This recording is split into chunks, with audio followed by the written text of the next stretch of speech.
लहानांपासून मोठ्यांपर्यंत सगळ्यांनाच आवडतो तो असा झणझणीत आणि कुरकुरीत चिवडा। या आवाजावरून तुम्हाला लक्षात आलं असेल की आपला हा चिवडा अतिशय कुरकुरीत झाला आहे।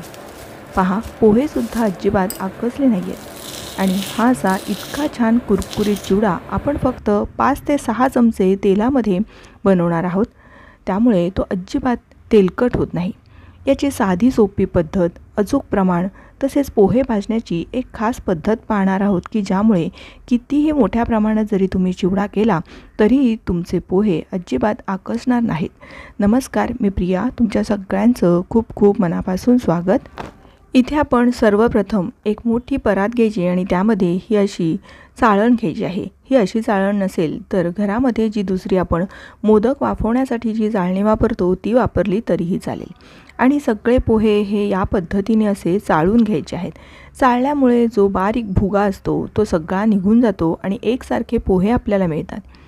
त्यामुळे हे पोहे असे चाळून घेणं फार गरजेचं आहे। अगदी हलक्या हाताने असे हे चाळून घ्यायचे आहेत, म्हणजे यामध्ये जर काही बारीक कण असेल, धूळ असेल तर ती सगळी निघून जाते। हे पोहे मी साधारण तासभर मस्त असे उन्हात वाळवून घेतले, पण जर उन्हात वाळवायला जमत नसेल तर काय करायचं ते पुढे जाऊन सांगते। हे सगळे पोहे मी आता हे असे चाळून घेतलेले आहेत आणि आता आपण यासाठी एक मसाला तयार करूया। मसाल्याकरता इथे मी साधारण 3 चमचे इतके साखर घेतलेली आहे। जर तुम्हाला थोडासा गोडसर चिवडा आवडत असेल तर आणखीन 1 चमचा साखर घेतली तरीही चालेल। साधारण 1 चमचाभर इथे मी मीठ घेतलेलं आहे। त्यानंतर अर्धा चमचा हे काळं मीठ किंवा सैंधव मीठ घ्यायचं, म्हणजे त्याच्याने छान चटपटीत चव येते। त्यानंतर 1 चमचा धना पावडर घेतलेली आहे। अगदी छोटा पाव चमचा हळद घालायची आहे। त्यानंतर चिवडा छान चटपटीत व्हावा त्याकरता इथे मी साधारण 1 चमचापेक्षा थोडी कमी अशी इथे आमचूर पावडर घातलेली आहे।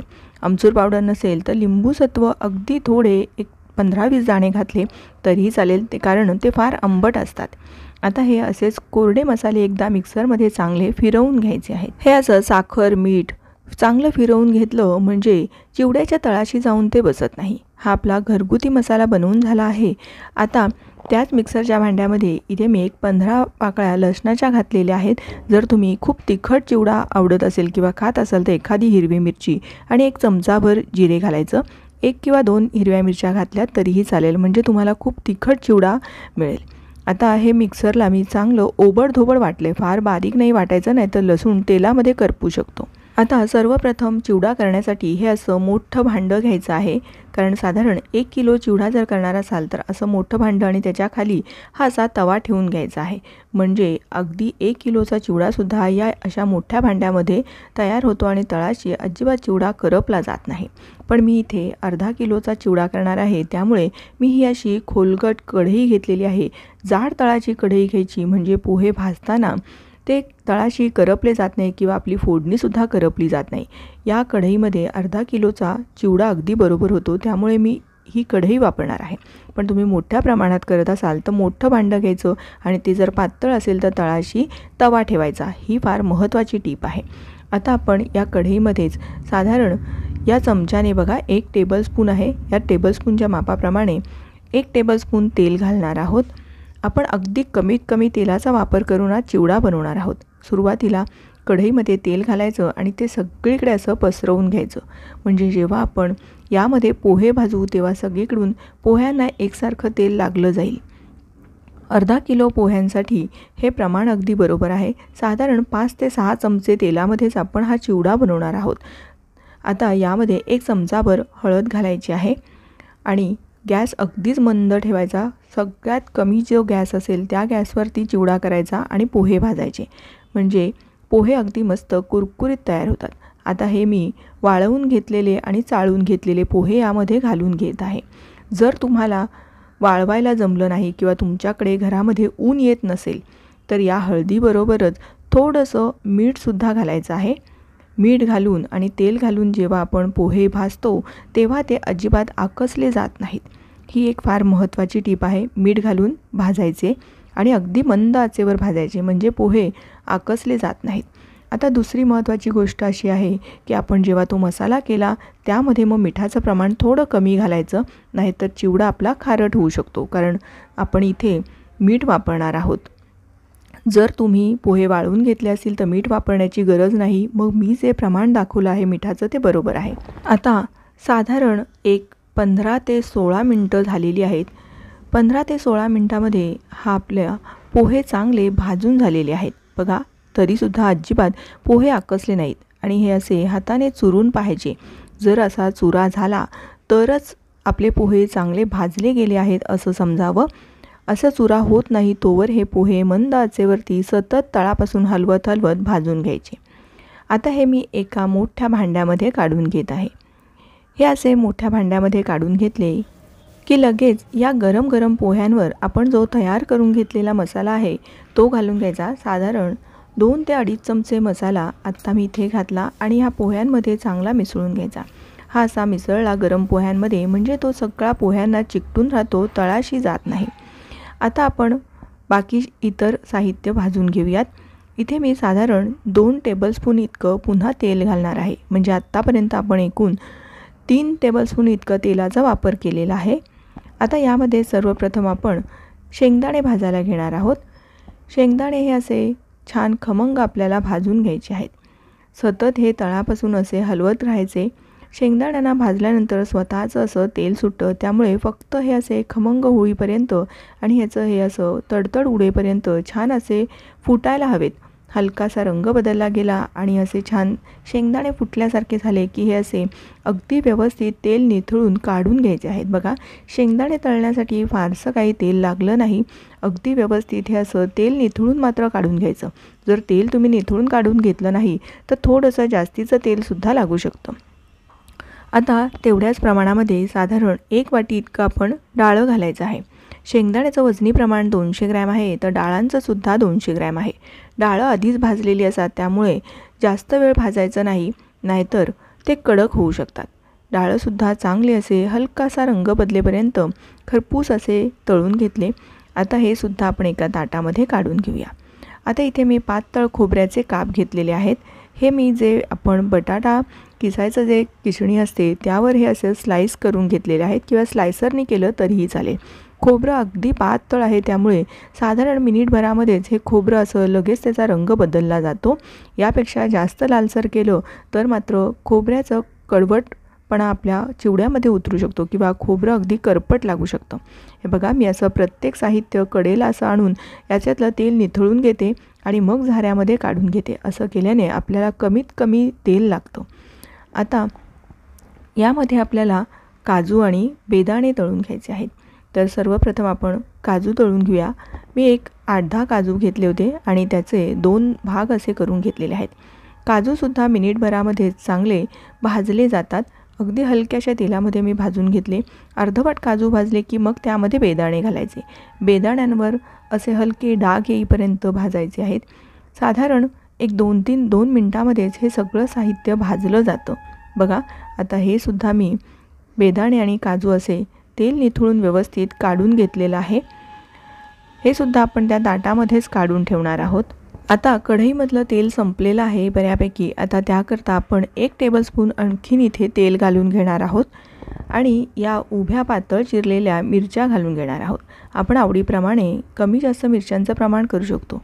या मी कालच अशा फ्रीजमधून बाहेर काढून स्वच्छ धुवून पुसून मग त्यानंतर ह्या अशा उभ्या पातळ चिरून घेतल्या होत्या. फ्रीजमधून कालच काढून ठेवल्या होत्या, बाहेरच ठेवायच्या. त्यामुळे यामधलं मॉइश्चर बऱ्यापैकी कमी होतं आणि मिरची पटकन तळली जाते. मिरच्या तळणं फार गरजेचं आहे. मिरचीचा ठसका लागू नये किंवा मिरची अगदीच खाताना अळणी लागू नये म्हणून आपण मिरची भाजताना त्यामध्ये थोडंसं मीठ घातलं म्हणजे दाताखाली जरी मिरची आली खाताना तरीसुद्धा तिचा तिखटपणा तितकासा जाणवत नाही. मिरचीचा रंग चांगला असा बदलला गेला आहे. मिरची कुरकुरीत होईपर्यंत भाजून घ्यायची. मिरची भाजण्यासाठी थोडंसं जास्तीचं तेल लागू शकतं कारण मिरची व्यवस्थित तळणं जाणं फार गरजेचं आहे. जर अगदी गरज वाटली तर 1 चमचा तेल आणखीन तुम्ही यामध्ये वापरलं तरीही चालेल. पण अगदी कमीत कमी तेलात करण्याच्या नादामध्ये जर मिरची नरम राहिली तर मात्र आपला चिवडा पूर्णपणे बिघडू शकतो. म्हणजे जर एखादी जरी मिरची मऊ पडली तरीसुद्धा आपला सगळा चिवडा मऊ होऊ शकतो. म्हणून मिरची व्यवस्थित तळून घेणं फार गरजेचं आहे. मी पुन्हा आठवण करते आहे. ह्या मिरच्या माझ्या चांगल्या सुकवलेल्या होत्या म्हणून मी इथे कमी तेलाचा वापर केला. पण जर तुमच्या मिरच्या ओलसर असतील तर आणखीन 1 टेबलस्पून तेल घाला, पण मिरच्या चांगल्या कुरकुरीत तळून घ्या.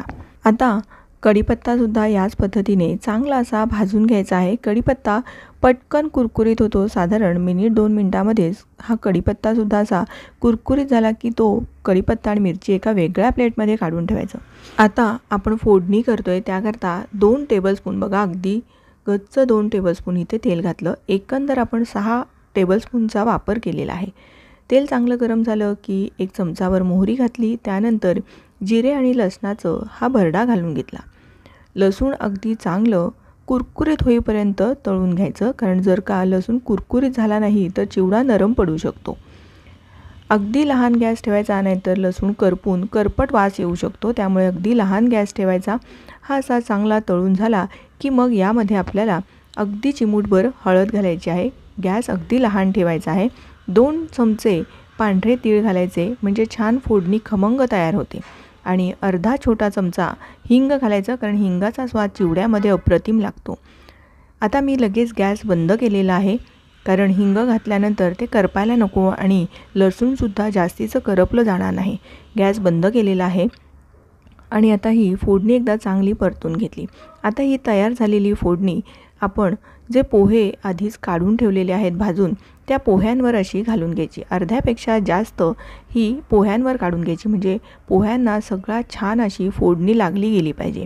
आणि अगदी थोडीशी फोडणी कढईमध्ये शिल्लक ठेवली आणि त्यामध्ये डाळं, शेंगदाणे, खोबरं आणि सुकामेवा जो आपण घेतला तो टाकून घेतला. बघा मी सगळं तेल व्यवस्थित निथळून काढल्यामुळे ताटाला तेल लागलेलं नाही आहे. आता गॅस बंदच आहे हे लक्षात ठेवा, नाहीतर लसूण करपून करपट वास येऊ शकतो आणि आपला चिवडा बिघडू शकतो.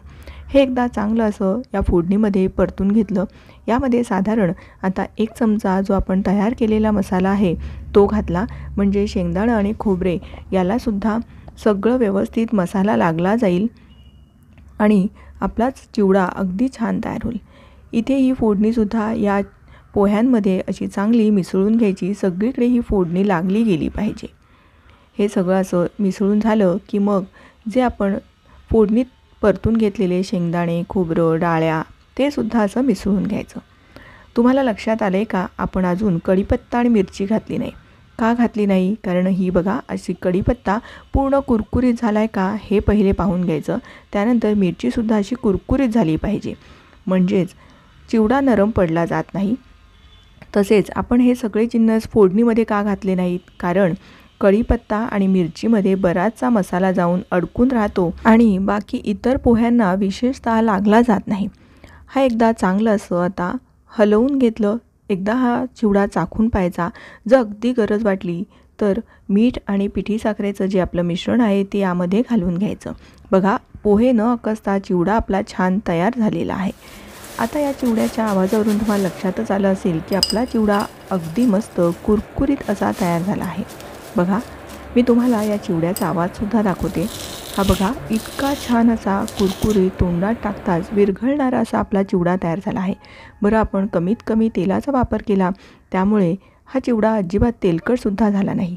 या दिवाळीला हा असा अजिबात तेलकट न होणारा चिवडा नक्की करून पहा व तुमचा अनुभव माझ्यासोबत शेअर करा. रेसिपी आवडली तर प्लीज एक लाईक करा. तुमच्या मित्रमैत्रिणी नातेवाईकांपर्यंत जास्तीत जास्त शेअर करा. पुन्हा लवकरच भेटूयात. धन्यवाद.